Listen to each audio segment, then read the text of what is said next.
everybody, my name's Renee McGreggor and I am a sports dietitian. And while I work in all areas of performance nutrition, my specialist areas are female athletes, eating disorders within sports, and a particular phenomenon in sports called REDS, which is relative energy deficiency. So today I'm going to try and provide you with some insight into why is it that we turn to food and exercise as a way of sometimes coping with what life throws at us. So where I want to start is actually trying to understand, what does it mean to be healthy, particularly in 2021, 2022? Like, what does it mean? I think when I put this question out there, normally I get all sorts of different answers. You know, it's about being fit, or it's about eating in a certain way. Now, all these things contribute, but what we're seeing more and more and more, that health is becoming measured by how you look, or exactly what you eat, or even how you train. All these things provide you with a sense of identity. You know, if I do this, then I'll be identified as healthy. If I do this, I'll be identified as fit.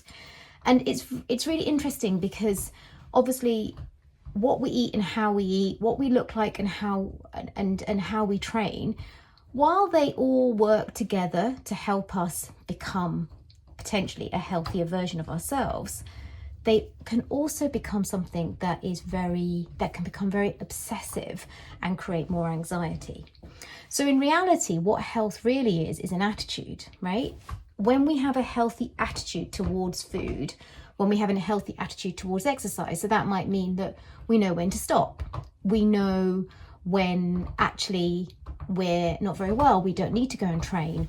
Or we might understand that today, even though we felt we were going to go and do something quite hard, our body's still tired from the day before, so we're going to have a rest. That's having a healthy attitude towards exercise. Similarly with eating, we may well eat salad at lunchtime and a stir fry in the evening and get all our fruits and vegetables, but equally a friend rings up and goes, I really fancy going out for a pizza, and we are able to do that. So being healthy is actually really very much about having a certain attitude towards life and responding towards life. But we're seeing more and more that actually health is very much becoming identified by specific body images, specific ways of eating, and specific ways of training.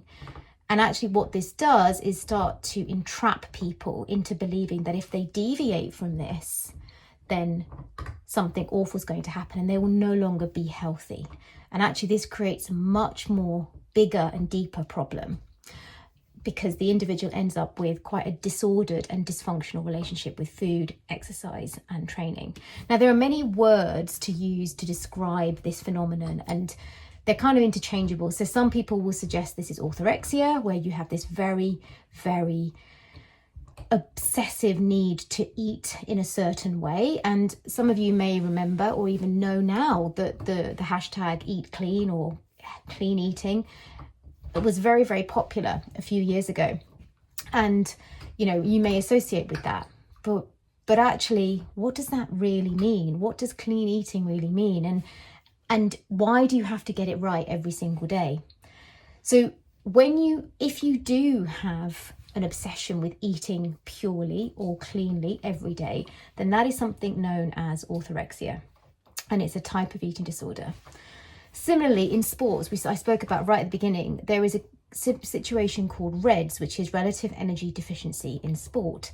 Now, what this means is that you do not put enough energy into your body to be able to do the work that your body needs to do. Now, what do I mean by work? Work means training, obviously, but it also encompasses all our biological processes and also all the general movement we do. So often when we get obsessed with training, we forget about the fact that actually when we just move, like when we get up in the morning and get out of bed, or when we walk up and down the stairs, or when we go and switch the kettle on to make a cup of tea, all these movements, all these processes cost energy. And what happens in REDS is that the body doesn't have enough energy to support all the training that's being asked of it and all these biological and general daily movements. And so what happens is the body goes into shutdown, and it starts to down-regulate your metabolism, but also starts to shut down important biological processes that are really important for our health and our well-being. So why is this happening? Why is this a problem? Why are these things occurring? What we know is that in the Western world, healthy eating is heavily influenced by social media. We have many, many studies that demonstrate this and show us this. And the issue with this is that often the promises that are being made are a false gold.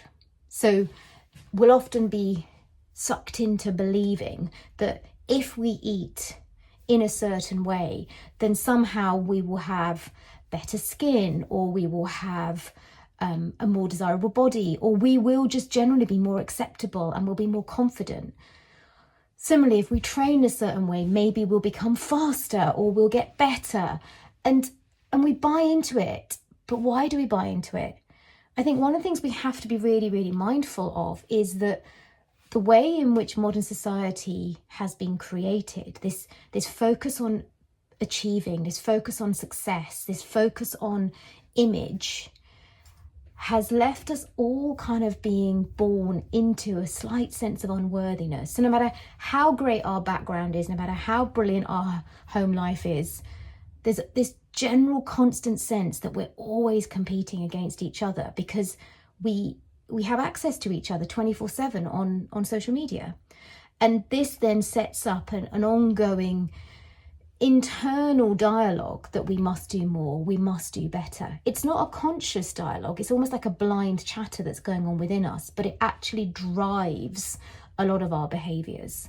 So while we are given all these promises, what we're not told is that actually if we follow some of these trends, if we become obsessed with some of these ways of doing things, actually that can have a real detrimental effect on our health and our well-being.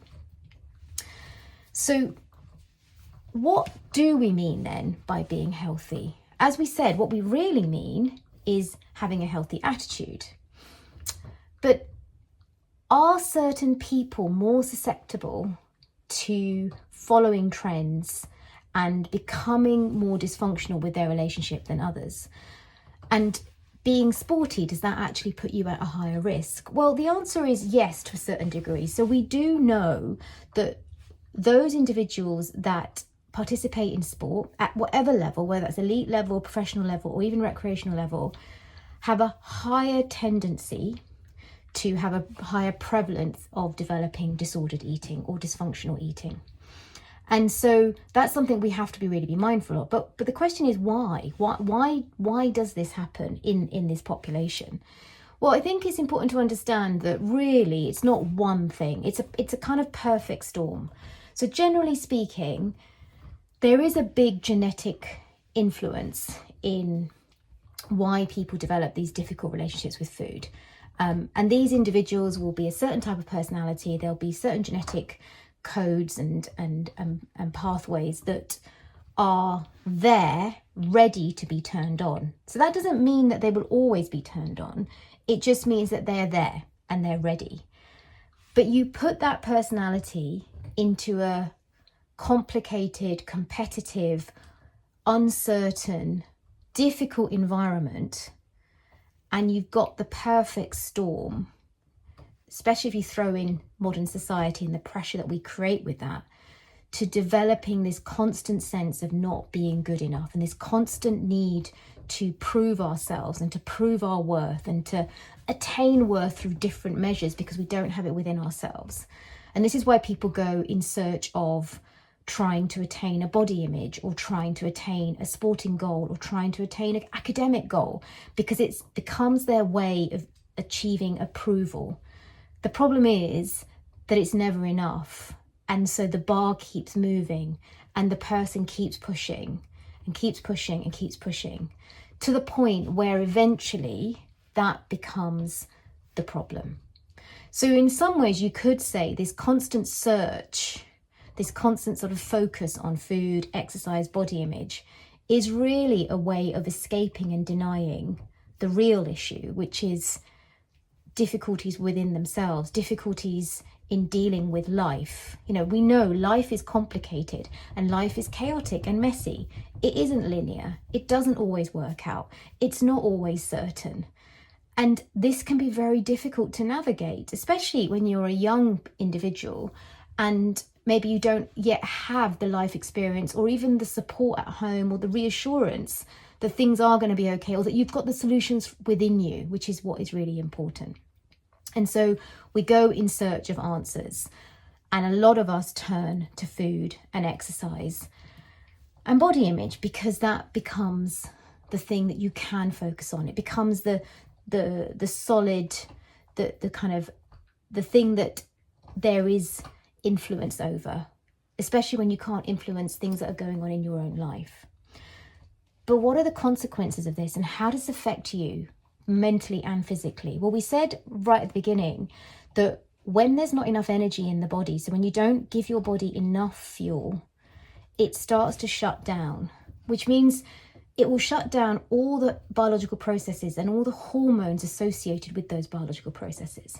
And what people don't realize is that hormones are involved in every aspect of our body and how our body works, from actually having good body composition, to our digestion, to our brains, to our bones. Like, every aspect of our body is controlled by hormones. So if you imagine, if we start to downregulate, so if you think about your smartphone, when it's running out of battery, how it just starts to shut down apps slowly because it hasn't got enough energy to generate them all. That's what's going on within your body. So if you start to think about how that's shutting everything down, it will start to have an impact on things like your bone health. It will have an effect on your menstruation and your hormone levels. And then this will have ongoing consequences to your performance, because actually, you know, hormones like estrogen and testosterone are really, really important for our performance. So although it has previously been accepted that female athletes tend to lose their period and that's just what happens, that's not okay. And it shouldn't be the case, because actually female athletes need estrogen to perform at their best, and also to allow their bodies to adapt from the training and get the body composition goals they're looking for. So the whole situation becomes incredibly futile, because what happens is that what you think you are doing to support and help yourself to become better is actually causing you to deteriorate and become worse. But because your brain has now become affected, because what happens again, when we don't have enough energy, it starts to shut down areas of our brain and we can't think straight. You can't see, you can't evaluate the threat that you are putting yourself under. So it's a really, really worrying situation. It's a really, really worrying outcome as well. And it's something that we want to raise awareness with, because I think, you know, we're all getting sucked into social media and how things should be. But really, we need to start working on learning how to accept ourselves, and also how to manage our expectations and how to manage our lives, because lives don't always work out. So what are some of the things you can do to improve your relationship with food and, you know, and also body image? I think the first thing to remember is that your body is the least interesting thing about you. So when somebody sees you or meets you, it's not the body they're interested in, it's you and what you offer and how you interact with them and what that makes them feel like. So always remember that when you start to worry about your body and you think that's how you're being judged or accepted, actually it's the least interesting thing about you. The other thing to remember is, remember what your body can do. Focus on how amazing it is. Think about the fact that it took you on that big hike, or the fact that you can see so many beautiful things because your eyes are able to absorb what's around you, or you can taste amazing food. Always remember how amazing the body is. Remember that you have a choice in how you respond to the thoughts that are created in our minds. So again, if we've spent too much time on social media, we'll probably find that we constantly see ourselves in a negative way. But you can challenge those thoughts and you can actually think about them in a different way. I call them your best friend thoughts. So what are the thoughts your best friends would say to you in response to what you're hearing in your own head? So remember those best friend thoughts. And remember as well that thoughts are real, but that doesn't mean they're factual. So always ask yourself, do I have any evidence to actually prove this is true? When you think about what the thought is that's going on in your head, like maybe you've got a thought that I'm not trying hard enough. Well, where's the evidence for that? What evidence do you have that backs that up? Because the problem is the more you repeat a thought, the more it becomes your reality, and then you're more likely to respond to that rather than what is the actual truth. Remember that food is central to our well-being and our performance. You know, we need food to be able to perform in all aspects of our life. Food is an essential component of being a human, but it's also one of the really important things in that it helps us to connect with those we love and create relationships, and it's central to actually laughter and being in situations that we can create memories around. So food is really, really important. Remember, our body needs a lot of energy to work correctly. It really does. You've already started to see how much energy it takes for the movement, the biological processes, and then your training on top of that. Our hormones are our friend, so don't ignore them. If something is not quite right, then talk about it with someone, but don't ignore your hormones, especially if you start to see that things are changing. And mostly and importantly, no one food or food group is bad for you in isolation. No one food is going to cause something to happen to your body in isolation. Remember that. Remember that actually food is our friend and not the enemy.